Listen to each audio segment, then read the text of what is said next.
예, 오늘 본문 말씀은 이제 첫 절부터 상당히 이제 어려운 이야기로 시작이 됩니다. 첫 절은 이제 어떤 이야기가 되냐면 그 땅에 기근이 심하였다라고 시작이 됩니다. 그 땅은 무엇이고 왜 이곳에 기근이 심하게 되었는가? 이 그 땅은 지금 성경에서 우리가 본문 말씀을 읽고 또 본문 말씀 앞의 말씀을 또 우리가 한번 살펴보면 지금 이 애굽 땅 또한 애굽 땅 주변을 국가가 7년의 흉년과 7년의 이제 풍년을 맞이하게 됩니다.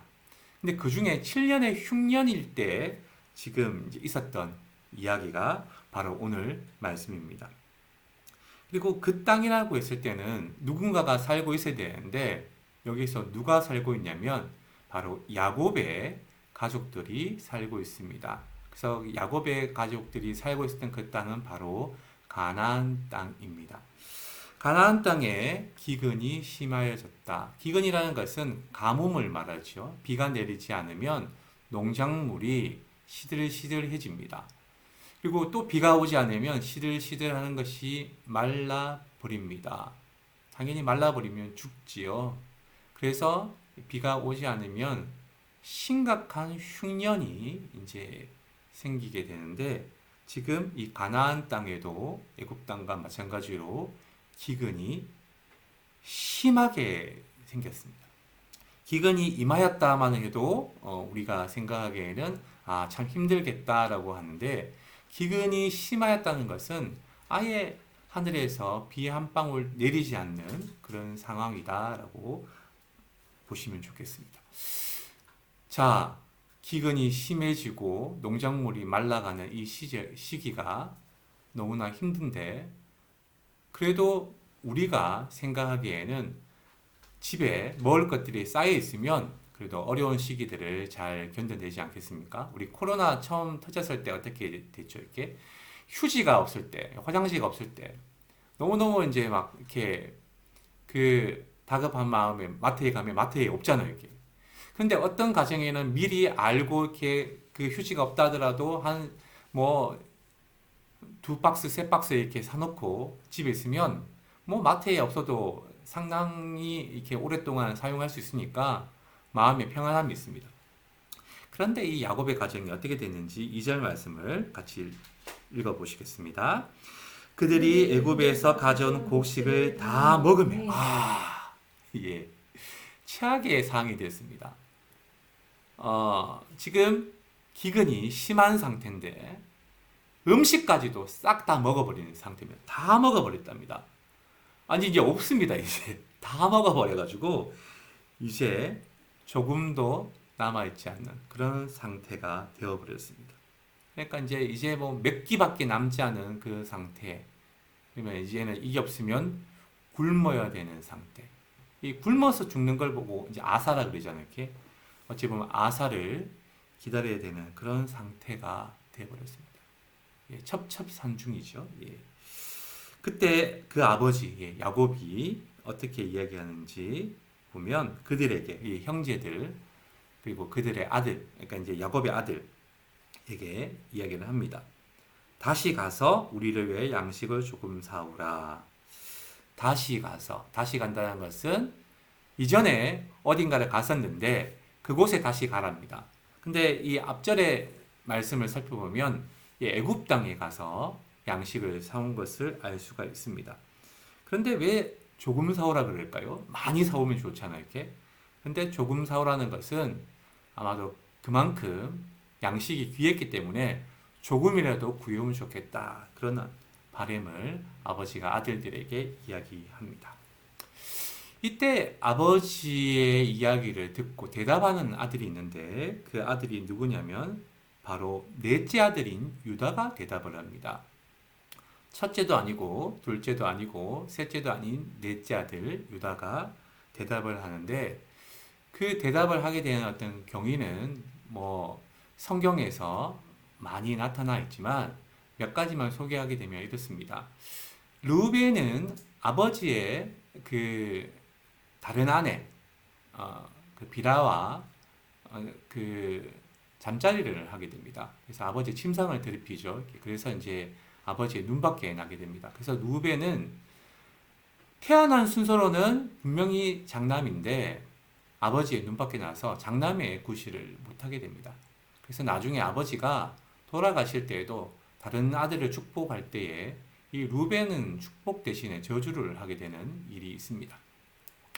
그 다음에 시몬과 레이가 있는데 이 시몬과 레이는 이제 자기 여동생 딥나가 세켐에 있는 그 민족에 의해서 강간을 당하게 됩니다. 그래서 이제 그 피해 복수를 하죠. 이렇게 완전히 사람들을 씨를 말려버리는 역할들을 합니다. 그래서 이제 야곱의 또 눈밖에 나는 게 둘째 아들과 셋째 아들입니다. 그러니까 이제 실질적으로는 장남의 역할들을 이제 유다가 감당했기 때문에 유다가 아마도 대답을 한 게 아닌가. 그러니까 이제 유다 말고도 그 밑에 5, 6, 7, 8 뭐째 아들들이 있는데 특별히 유다가 대답했을 때는 어찌 보면 장남의 역할을 못하는 그 맏형인 루벤 그리고 둘째, 셋째도 어찌 보면 그 다음의 역할도 못하기 때문에 아마도 넷째인 유다가 그렇게 대답을 한 것 같습니다. 근데 유다의 대답이 조금 우리가 생각하기에는 좀 잘 이해가 안 되는 말을 합니다. 분명히 아버지가 지금 먹을 게 다 떨어졌다. 우리 기근이다. 그러니까 양식을 조금이라도 사와라 라고 하면 아버지 제가 가서 사오겠습니다 라고 말을 하면 되는데 유다가 어떻게 이야기하는지 우리 3절 말씀부터 5절까지 말씀을 제가 이제 읽을 텐데 한번 잘 들어보시죠. 유다가 아버지에게 말하여 이르되 그 사람이 우리에게 엄히 경고하여 이르되 너희 아우가 너희와 함께 오지 아니하면 너희가 내 얼굴을 보지 못하리라 하였으니 아버지께서 우리 아우를 우리와 함께 보내시면 우리가 내려가서 아버지를 위하여 양식을 사려니와 아버지께서 만일 그를 보내지 아니하시면 우리는 내려가지 아니하리니 그 사람이 우리에게 말하기를 너희의 아우가 너희와 함께 오지 아니하면 너희가 내 얼굴을 보지 못하리라 하였음이니라. 이 말씀을 이렇게 읽어보면 그 사람이 나오고 우리 아우가 나오고 그리고 또 그 사람이 나오고 너희의 아우가 나옵니다. 이게 이름이 안 나오니까 누가 누군지를 알 수가 없잖아요. 이렇게. 그리고 이게 무슨 이야기인가? 또 우리 아우를 데리고 가면 뭐 볼 수가 있다. 우리 아우를 데려가지 않으면 볼 수가 없다. 뭐 이런 이야기를 하게 되니까 이게 조금 이해가 잘 안 됩니다. 그래서 이제 오늘 본문 말씀을 조금 더 잘 이해하기 위해서는 우리 창세기 37장 말씀부터 계속해서 한번 읽어보시면 오늘 본문 말씀이 이해가 되는데 그 37장부터 42장까지 말씀을 이제 간략하게 정리를 하면 다음과 같습니다. 야곱에게는 12명의 아들이 있죠. 또 야곱에게는 4명의 아내가 있습니다. 4명의 아내로부터 12명의 이제 아들들이 이제 생겨납니다. 그러니까 한 어머니로부터 이제 12명의 자녀가 생긴 것이 아니고 4명의 아내로부터 12명의 자녀가 생겼기 때문에 그 자녀에 대한 사랑들이 조금씩 차이가 있습니다. 그 중에서 이제 11번째 아들 요셉에게 대해서는 이 야곱이 특별히 많이 사랑을 합니다. 요셉은 그 아버지가 제일 사랑했던 아내 라헬의 아들이기도 하지만 성경에 보면 요셉을 특별히 사랑했던 이유가 노년에 낳은 아들이기 때문이다 라고 되어 있습니다. 그러니까 야곱이 한참 나이가 들어서 낳은 아들이기 때문에 특별히 이 아들을 사랑했다고 그렇게 나와 있습니다. 저도 이제 아이가 4명이나 있는데 그 4명의 아이들을 이렇게 대할 때 마음이 조금씩 다릅니다. 첫째 아이는 이제 30 딱 될 때 아이를 우리 지혜를 가지게 됐고 그 다음에 5년 후에 우리 지연이 그 다음에 또 2년 후에 지우 그리고 난 다음에 이제 우리에게는 더 이상 아기가 없겠다라고 생각했는데 독일에 와서 또 5년 후에 영광이를 하나님께서 주셨습니다. 그래서 이제 3명의 딸은 제가 30대에 이제 하나님께서 이 자녀들을 주셨고 영광이 같은 경우에는 40대에 이제 하나님께서 아들을 주셨습니다. 그러니까 이제 30대에 난 아이들 같은 경우와 이 40대 낳은 아이하고는 조금 대할 때가 조금 다릅니다. 그러니까 이제 결혼해서 이제 초보 아빠일 때 아이를 낳아서 이렇게 할 때와 그리고 이제 어느 정도 이제 가정도 안정이 되고 할 때 아이가 태어났을 때하고 조금 더 다른 것 같습니다. 그리고 또 제가 나이가 들어서 아이를 가질 때 보니까 영광이가 이제 그 노는 모습이 상당히 이제 조금 다르게 다가옵니다. 아들이어서 그런 게 아니고 어려서 그런 것 같습니다. 아마도 요셉도 아버지 야곱으로부터는 그런 마음에 이제 그렇게 더 사랑을 받지 않았을까. 그래서 이제 이 야곱 같은 경우가 요셉을 해서 특별히 채색 옷을 본인이 직접 만들어서 줍니다. 예. 그러니까 형들이 질투와 시기가 대단하죠. 근데 이제 이 요셉은 거기에서 멈춰야 되는데 꿈 이야기를 하죠, 이렇게. 예. 뭐, 한 번은 꿈을 꿨는데 12곡식당이 있는데 그 12곡식당 중에서 자기 곡식당을 향하여서 나머지가 이게 절을 하더라. 그러니까 형들이 뭐, 그리고 이제 자기 동생이 이렇게 절을 하는 어떤 그런 모습을 이제 의미하는 꿈을 꿨다. 뭐 이런 이야기를 하고 또 다른 또 꿈은 뭐 해와 달과 별이 있는데 자기 별을 향하여서 나머지 해와 달과 별들이 막 절을 하더라. 뭐 이런 이야기를 하니까 이 형들이 이제 도저히 참을 수가 없습니다. 그래서 이제 얘를 죽여야 되겠다. 그래서 이제 실제로 죽이려고까지 합니다. 그래서 이제 형들을 위해서 이제 아버지의 심부름으로 형들이 이제 목축을 하는 그 장소에 이제 심부름을 갔더니만 다짜고짜 이제 동생을 이제 죽이려고 구덩이에 빠뜨려 넣고 어떻게 죽일까 막 이렇게 할 때에 그때 그나마 목숨만은 살려주자 해서 이제 유다가 네 번째 아들인 유다가 그냥 죽이면 뭐하냐 팔아서 돈이라도 챙기자 그래서 은 20에 팔아버립니다. 그리고 난 다음에 이제 어떤 일이 생겼냐면 요셉은 하나님의 은혜로 애굽에서 총리까지 됩니다. 총리는 왕 다음이죠, 이렇게. 예. 뭐 지금도 대통령 다음이 총리 아닙니까? 그러니까 최고 올라갈 수 있는 최고의 신하의 자리까지 올라가는 게 요셉입니다. 그리고 이제 요셉의 그 꿈 해몽처럼 7년 흉년과 7년 풍년이 이제 예굽 땅 그리고 가나안 땅에도 임하게 됩니다. 그러니까 이제 먹을 것이 없을 때에 이제 야곱의 아들들도 먹을 것을 살아서 애굽에 갔죠. 그러면 총리를 만나야 되는데 그 총리가 누구냐? 바로 이제 자기의 동생 요셉이지만 요셉을 쳐다볼 수가 없기 때문에 이제 형들은 요셉을 알아보지 못하고 요셉은 형들을 알아보는 어떤 그런 상황 속에서 이제 결국에는 어떻게 이제 요셉이 형들을 대하냐면 너네들 간첩이다. 너희들을 어찌 보면 영어로 말하면 스파이, 예, 스파이다. 그러면서 이제 가둬버립니다. 3일 동안 가둬버립니다. 마치 웅덩이에 가둬버렸던 형들처럼 자기도 형들을 감옥에 가둬버립니다. 다짜고짜 가둬버립니다. 감옥. 그리고 난 다음에 이제 얘기를 하기를 그 시몬 둘째 형만 두고 나머지는 다 돌아가라. 이제 그리고 양식을 이제 팔죠. 근데 그때 어떤 이야기를 하게 되냐면 그 스파이다, 뭐 간첩이다 할 때에 형제들이 했던 말이 뭐냐면 우리는 그렇지 않다. 우리는 가나안 땅에 우리 집에 있고 아버지가 계시고 우리 12형제인데 그 중에서 하나는 죽고 하나는 뭐 지금 이제 집에 있고 뭐 이렇게 이제 자기 가족사를 이야기하다 보니까 뭐 하나 누군데 또 이제 아우가 하나 있다. 뭐 이제 이렇게 자기 가족사를 이야기를 했습니다. 누가 얘기했냐면 형제들이 얘기를 합니다.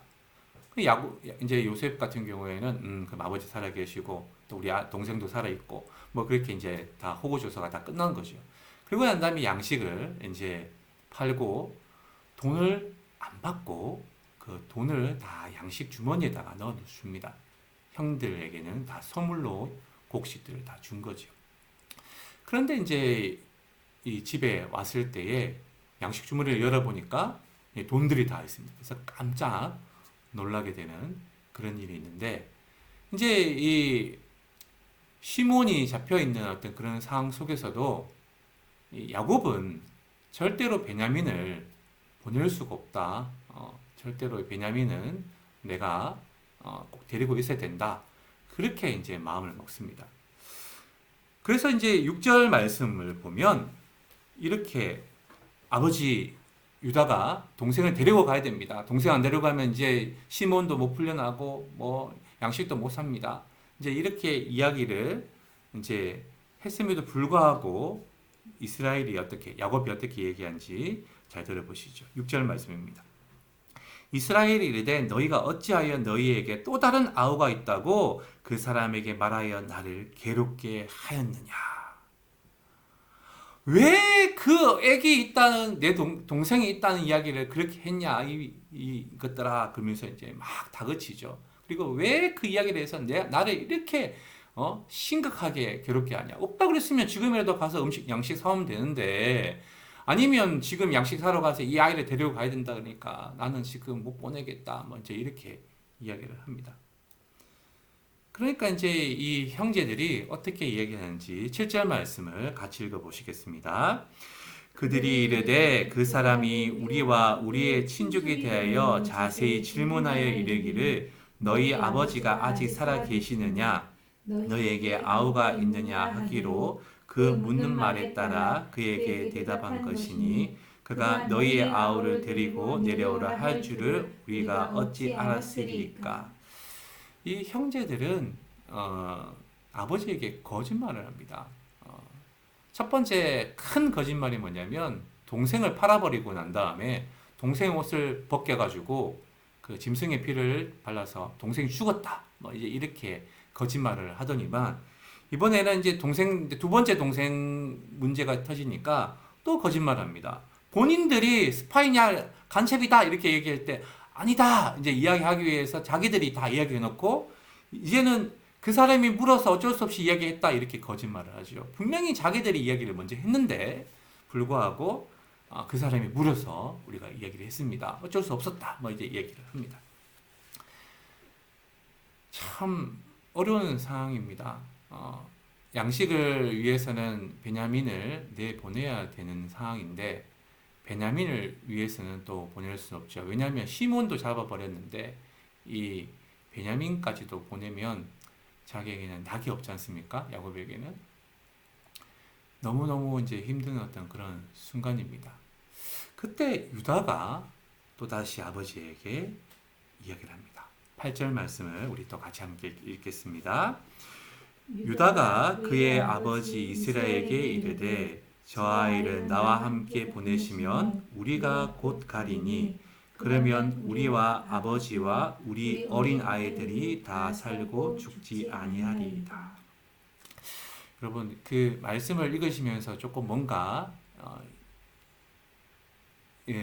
조금 이상하다 생각을 조금 하셔야 되는데 제가 8절 말씀 한번 다시 읽어보겠습니다.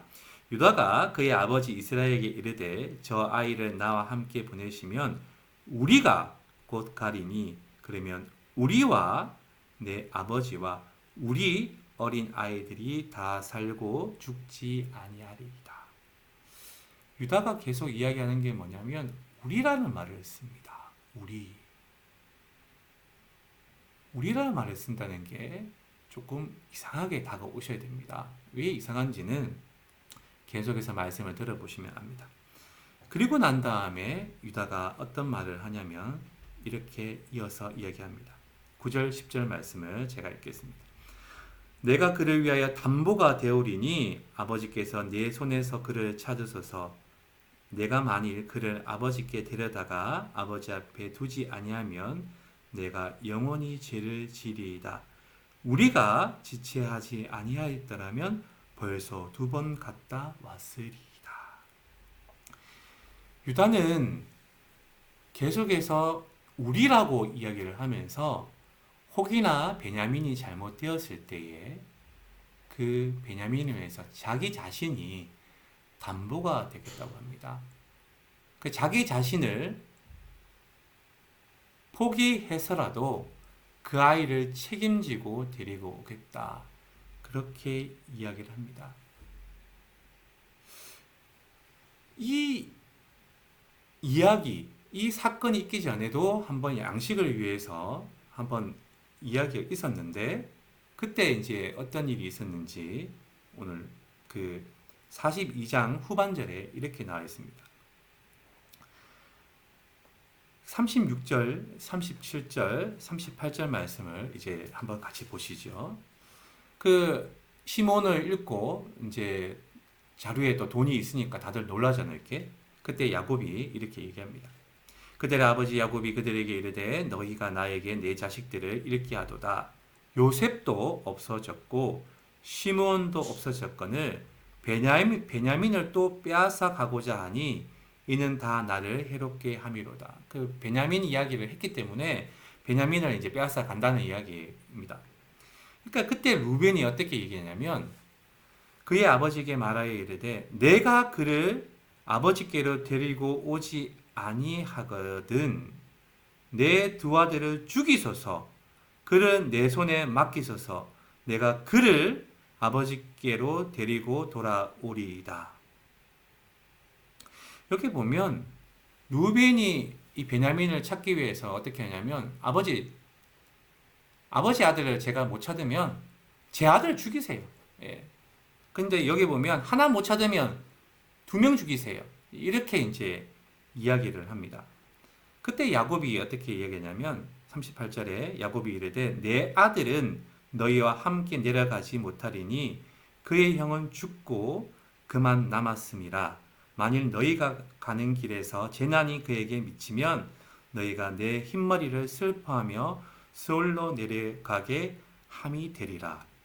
야곱이 이야기하기를 내 아들은 절대로 너희와 함께 못 간다 얘기합니다. 여기도 좀 뭔가 이상해야 되는데 여러분 이상하지 않습니까? 야곱이 형들에게 또 아들들이죠. 예. 아들들에게 내 아들은 너희들과 못 간다 얘기합니다. 내 아들. 그러니까 지금 루벤도 보면 내 아들, 야곱도 내 아들. 그러니까 루벤도 이 공동체성은 없습니다. 그냥 내 아들을 죽이시라고. 야곱도 공동체성이 없습니다. 하나에 집착을 하는 거예요. 내 아들. 그런데 유다는 뭐냐면 우리라는 말을 씁니다. 그리고 4절 말씀에도 보면 아버지께서 우리 아우를 이야기합니다. 우리 아우를. 그러니까 지금 이 루벤이 아버지를 설득하지 못한 것은 내 거 자기 중심적으로 살다 보니까 아버지를 절대로 설득하지 못합니다. 근데 유다는 우리라는 말을 쓰면서 아버지를 설득하게 됩니다. 근데 유다는 어떤 사람입니까? 유다라는 사람은 이 성경 특히 창세기 34장, 38장에 보면 참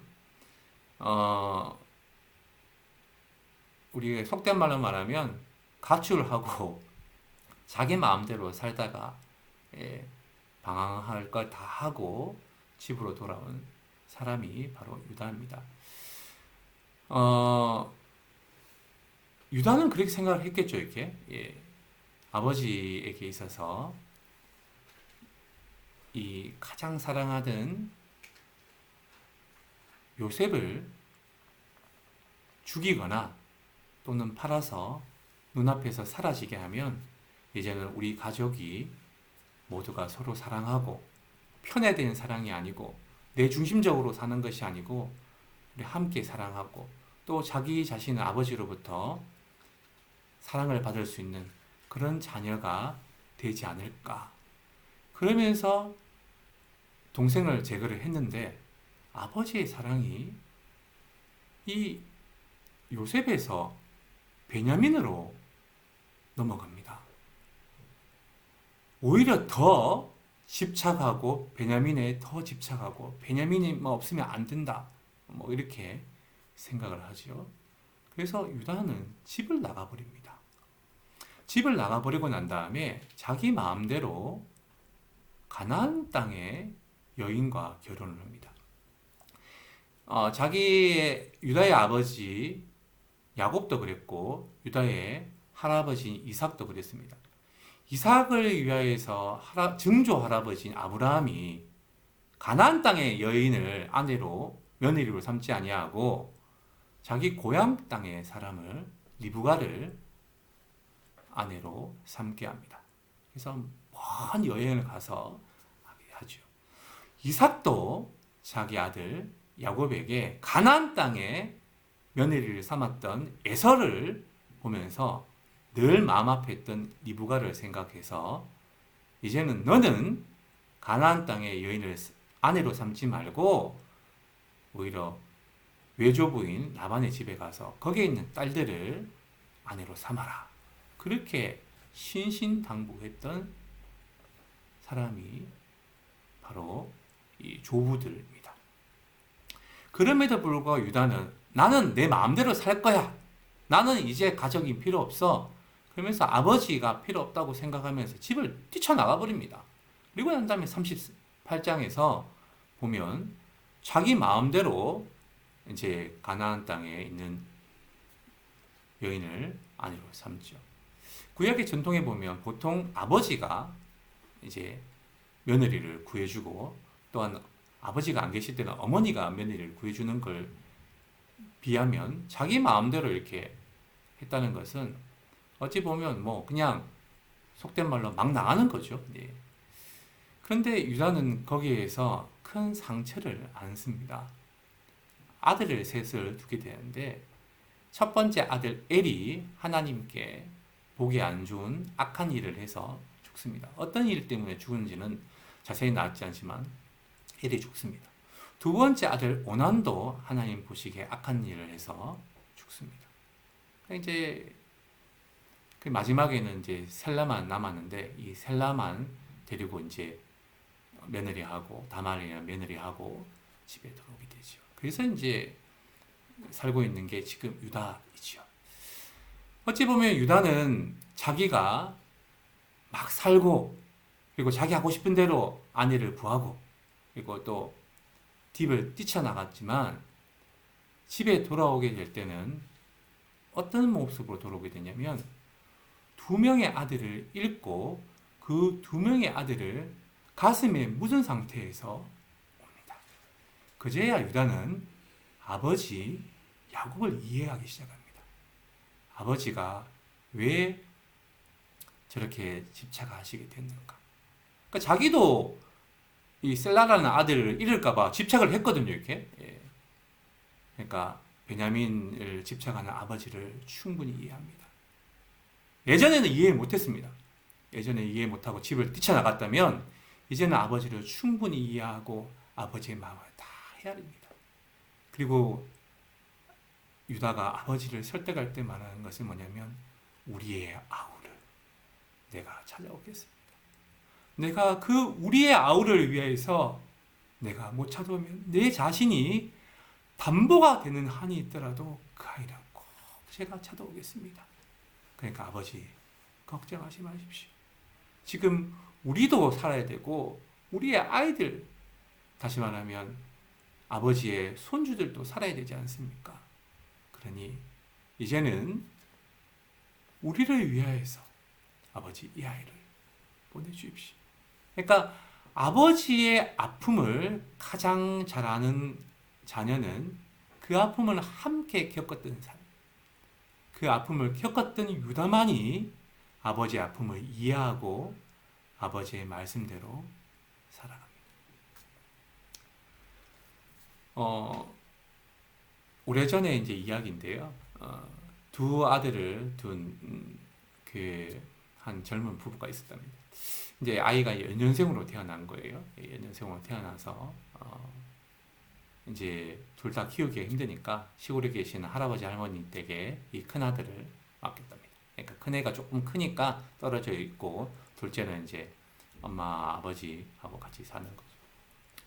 그래서 이제 이 큰 아들이 할아버지 할머니 집에서 초등학교까지 다닙니다. 초등학교가 이제 되고 이제 중학교 되니까 그래도 이제 시골보다는 이제 서울이 더 좋게 돼서 이제 이 부부가 있는 서울로 옵니다. 이제 그때쯤 되면 이제 좀 더 자리도 잡았고 이제 아이를 키울 수 있겠죠. 이제 할아버지 할머니 눈에는 이 손자가 특히 큰 손자가 많이 마음에 남습니다. 그래서 이제 이 할아버지가 큰 손자가 너무 보고 싶어가지고 전화를 합니다. 전화를 하게 되면 뭐 이제 전화를 또 받고 이렇게 하게 되는데, 이제 시간이 지나면 지날수록 어떤 일이 생기냐면 전화를 하게 되면 전화 통화하기가 힘들어지는 거예요. 어, 뭐 예를 들어서 이제 며느리에게 전화를 하면 며느리가 이야기하기를 지금 뭐 예를 들어 똘똘이면 똘똘이가 지금 이제 학원 갔다. 아니면 똘똘이 지금 자고 있는데 아버님 나중에 전화하시라. 아니면 뭐 또 본인이 바쁘면 아버님 제가 지금 바빠서 전화 못 받는데 나중에 전화하시라. 뭐 이렇게 하면서 이제 손주와 연락하는 시간들이 점점 없어지기 시작했습니다. 이제 할아버지는 늘 이 손주가 보고 싶은데 이제 손주는 연락도 없고 그렇게 지냅니다. 그러던 중에 이제 이 할아버지가 서울에 있는 할아버지 동생에게 전화를 합니다. 야, 내가 너 보고 싶네. 그러면서 이제 한번 시골에 안 오냐? 그러면서 이제 이야기를 해서 또 형이 또 그렇게 얘기하니까 이제 나이든 동생 네가 이제 형을 찾아보고 한 3일 정도 이렇게 시간을 보내고 이제 가려고 그러는데 이 형이 이 동생을 향해서 야, 나도 서울 가고 싶어. 그러면서 이제 이렇게 그 빈 차에 같이 타고 가자. 그러면서 이제 얘기를 한 거죠. 그러면서 했던 말이 손자도 볼 겸 이렇게 얘기를 합니다. 이제 할아버지가 이제 그 아들과 손자가 있는 집에 도착을 했습니다. 그러니까 아버지가 이제 도착하니까 아들이 아버님 웬일이세요? 또 며느리도 당황을 하고 아버님 어쩐 일이세요? 그래 뭐 이렇게 올 겸 뭐 동생네 올 겸 뭐 이렇게 해서 들렸다 뭐 이제 이렇게 둘러대시고 저녁 식사를 이제 기다리는 중에 이 손주가 왔죠. 이렇게 손주가 와가지고 할아버지를 보면서 즐겁게 맞이하면 좋은데 본체 만체 뭐 이렇게 다들 할아버지 뭐 가더니만 방에 들어가 버리는 것이. 그러니까 이제 이게 갑자기 어머니 입장에서 며느리 입장에서는 뭐 되게 당하지 않습니까? 야, 얘야 왜 인사도 안 해? 그러면서 이제 막 인사 드려야지. 그러니까 할아버지 안녕하세요. 이제 이렇게 하고 또 뭐 이렇게 들어가려는 그 찰나에 마침 이제 할아버지 동생인 그러니까 이제 그 손자 입장에서는 이제 작은 할아버지가 되죠. 이렇게 작은 할아버지가 그 손주에게 이렇게 얘기를 합니다. 명절 때마다 만나면 할아버지가 너에게 뽀뽀도 해주고 안아주고 용돈도 드리고 용돈도 주고 이렇게 그렇게 했는데 오랜만에 할아버지 봤는데 뽀뽀도 좀 해드리고 안아드리라 이제 이렇게 얘기를 했는데 이 손주는 본체만체합니다. 그리고 뭐 마지못해서 뭐 할아버지 옆에 소파에 앉아가지고 뭐 할아버지와 같이 이제 TV 보는 정도. 그러니까 이제 할아버지가 조금 뭔가 어색해지죠. 예, 뭐 분명히 할아버지가 이렇게 손주 보고 싶어 왔는데 손주는 뭐 그렇게 반기지도 않고 또 아들 내에도 그래 반기지도 않고 뭐 이제 이렇게 뭐 그래서 이제 뭐 어떻게 어색한 분위기에서 저녁 식사를 하고 난 다음에 이제 동생이 집에 갈려 할 때 나도 갈란다 뭐 이제 이렇게 이야기를 합니다.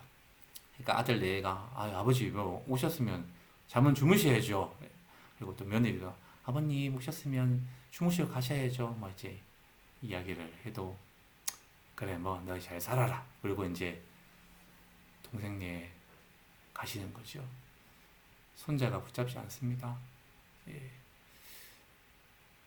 근데 할아버지가 이제 그 가시는 동생네 가는 그 차 안에서 조수석에 앉아서 창밖을 보면서 막 우신다는 거죠.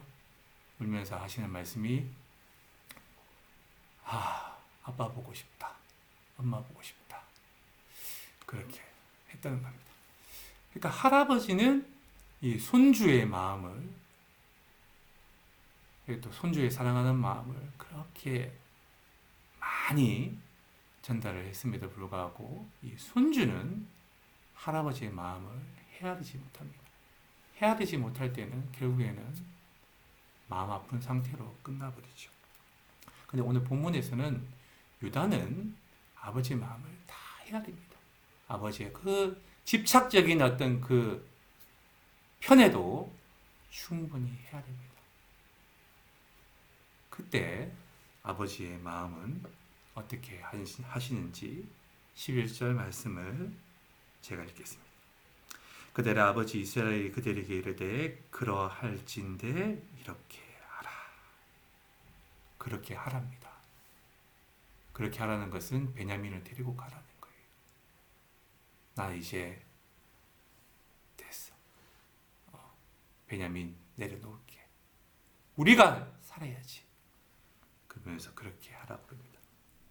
그리고 난 다음에 아버지는 지혜를 자녀들에게 이야기합니다. 너희는 이 땅의 아름다운 소산을 그릇에 담아 가지고 내려가서 그 사람에게 예물로 드릴지니 곧 유향 조금과 꿀 조금과 향품과 모략과 유향나무 열매와 감 복숭아이니라. 일단은 그 사람 총리를 다시 만날 때에 작은 예물을 드리고 가라.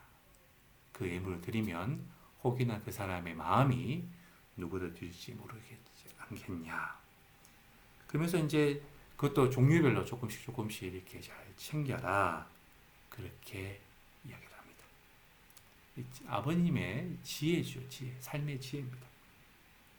두 번째는 어떻게 얘기하시냐면 12절 말씀입니다. 너희 손에 갑절의 돈을 가지고 너희 자루 아기의 도로 넣어져 있던 그 돈을 다시 가지고 가라. 혹 잘못이 있었을까 두렵도다. 두 번째는 갑절의 돈을 가지고 가랍니다. 갑절의 돈이라는 것은 지난번에 그 곡식값을 주고 왔는데 그게 이제 잘못돼서 혹시나 다시 들어왔다고 생각을 하고 그 곡식의 가격에 2배 되는 가격의 돈을 챙겨가랍니다. 만약에 이제 곡식의 가격이 100만 원이면 100만 원보다 2배가 되는 200만 원을 가지고 가서 뭐 잘못했다 하면서 이제 다시 갚아드려라. 어떻게 뭐 조금 사고가 있다 해도 이게 2배로 갚기는 힘든데 그게 아버지의 지혜입니다. 세 번째는 이렇게 이야기합니다. 13절 말씀입니다. 같이 읽겠습니다. 내 아우도 데리고 떠나 다시 그 사람에게로 가라. 이제는 아버지가 형제들에게 이렇게 얘기합니다. 내 아우도 데리고 떠나라. 다시 그 사람에게로 가라. 분명히 42절에는 내 아들은 안 돼! 라고 했는데 이제는 너희의 아우도 데리고 가라. 아들이 아우로 바뀌었습니다. 유다 말의 한마디에 아버지 마음이 녹아버렸습니다. 유다의 그 헤아리는 그 마음 때문에 아버지의 마음이 이제는 눈 녹듯이 녹아버렸습니다. 그리고 내 아우도 데리고 가라. 내 아들이 아니고 내 아우도 데리고 가라. 예전에 그 아버지에게 채색옷에다 피를 묻히고 형제들이 줄 때에 어떤 말을 하냐면 우리의 아우가 죽었습니다가 아니고요. 성경 꼭 읽어보십시오. 창세기 37장 아버지의 아들이 죽었습니다. 이렇게 합니다. 아버지의 아들이 죽었습니다. 얘기합니다. 우리의 형제라고 하지 않습니다. 아버지의 아들이 죽었습니다. 라고 했던 그 형제들. 근데 유다는 우리 아우. 그리고 아버지도 이제는 너희의 형제, 아우라고 이야기를 합니다. 그리고 난 다음에 야곱은 놀랍게 변화가 되는 모습을 볼 수 있습니다. 14절 말씀입니다. 전능하신 하나님께서 그 사람 앞에서 너희에게 은혜를 베푸사 그 사람으로 너희 다른 형제와 베냐민을 돌려보내게 하시기를 원하노라. 내가 자식을 잃게 되면 이를 이루다. 야곱은 그동안 계속해서 요셉 아니면은 베냐민에 집착해서 이 요셉이 나에게 힘을 주고 베냐민이 나에게 힘을 주는 그러한 존재로 생각을 했습니다. 한 번도 하나님을 찾은 적이 없습니다. 그런데 이제야 이 야곱이 하나님을 찾습니다. 그리고 이 형제들에게 그렇게 얘기를 합니다. 전능하신 하나님께서 그 사람 앞에서 너희에게 은혜를 베푸사 너희 다른 형제와 베냐민을 돌려보내게 하시기를 원하노라. 아버지는 시몬을 잃어버렸다고 걱정한 적이 없습니다. 왜 시몬 안 데려왔냐? 지금에도 당장 가서 데리고 와라 한 적이 없습니다. 그런데 이제는 아버지도 마음이 바뀌었습니다. 그리고 그 다른 형제 시몬도 찾아오고 베냐민도 돌려보내시기를 원하노라. 다시 말하면 간절하게 하나님께 기도합니다. 설령 내가 자식을 잃게 되면 그것도 하나님의 뜻이라 생각하고 내가 잃어도 이제는 괜찮아. 우리가 살 수 있다면. 그렇게 야곱이 변화되어 버렸습니다. 그래서 15절에 보면 그 형제들이 예물을 마련하고 아버지 말씀대로 예물을 마련하고 갑절의 돈을 자기 손에 가시고 두 번째 마지막 세 번째 베냐민을 데리고 애굽에 내려가서 여호수아 앞에 섭니다. 아버지 말씀대로 아버지의 말씀을 청중했죠. 그래서 오늘 성경에는 이렇게 이야기를 합니다. 잠언 23장 22절 말씀입니다. 너를 낳은 아비에게 청종하고 내 늙은 어미를 경히 여기지 말지어다. 아버지의 말씀에 귀를 당하리라. 그리고 절대로 경히 여겨서는 안 된다. 어찌 보면 이 손주와 이 아들 내에는 그렇게 아버지가 이 아들을 키워주시고 손주를 키워주셨는데도 불구하고 아버지의 마음을 헤아리지 못하지 않습니까? 근데 오늘 말씀에는 아버지 청종하고 경히 여기지 말라고 합니다. 그리고 잠언 23장 25절에 보면 이렇게 말씀하고 있습니다. 내 부모를 즐겁게 하며 너를 낳은 어미를 기쁘게 하라. 부모님을 즐겁게 하고 기쁘게 하라. 어찌 보면 유다의 그 말 한마디, 내가 내 아우를 위하여서 담보가 되겠습니다. 그를 위해서 내가 책임지고 그를 살피겠습니다. 그랬을 때에 아버지 마음이 변화가 된다는 거죠. 우리는 어떻습니까? 어찌 보면 우리가 루벤과 우리가 어찌 보면 이 부려하는 이 아들 레아와 같지 않습니까? 어찌 보면 우리가 손자 같지 않습니까? 오늘 유다와 같이 부모님 마음을 헤아릴 수 있는 그런 자녀. 그리고 무엇보다도 이 유다와 같이 공동체를 생각하고 함께 살아가고자 하는 그 자녀 때문에 결국에는 이 가정이 하나님을 다시금 찾게 되고 하나님의 은혜 속에서 살아가는 것을 알 수가 있습니다. 오늘 이 말씀을 생각하시면서 우리가 우리 부모님 마음을 날마다 헤아리면서 경히 여기지 아니하고 우리 부모님을 더욱더 기쁘게 즐겁게 할 수 있는 저와 여러분이 되시기를 간절히 기원합니다.